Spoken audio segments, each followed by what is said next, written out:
বাংলা ছায়াছবি যারা দেখছো ম্যাক্সিমাম বাপ্পা রাজা শাবনুরের শীর্ষ মুহূর্ত কোনটা জানো? যখন তোমার শাবনুরের বাপে মানি নেয় না যে শাবনুরে হইতো না শাবনুর হচ্ছে বড় লোক আর বাপ্পা রাজা ছোট লোক, আমার মাইয়া তোর লোক আমি বিয়ে দিব।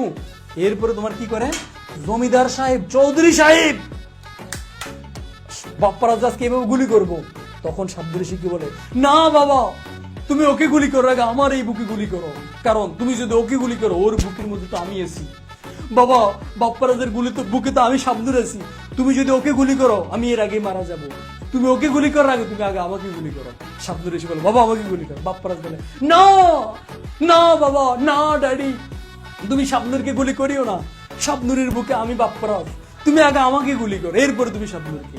এরপরে এবার বাপে কাছে ঠিক আছে তোরে করি, এবার শাবনুর আবার আসে না আবার আমাকে করো, একবার শাবনুর আগে আসে একবার বাপ্পারাজ, এরপরে বাপে কি কয় চৌধুরী সাহেব বলে মা বাপ্পারাজ শাবনুর হেরে গেলাম তোদের ভালোবাসার প্রতি, হেরে গেলাম রে মা, এটা কি বলে ভালোবাসা, আয় বাবা আজকে থেকে তোদের বিয়ে দেওয়ার দায়িত্ব আমি চৌধুরী সাহেব নিলাম, এটা কি বলে শীর্ষ মুহূর্ত বলে। তো এইরকম তোমার অপরিচিত গল্পের একটা শীর্ষ মুহূর্ত আছে, কি আছে বলতে একটা শীর্ষ মুহূর্ত আছে। তাহলে এই শীর্ষ মুহূর্ত কোনটা? শম্ভুনাথ সেনের কন্যা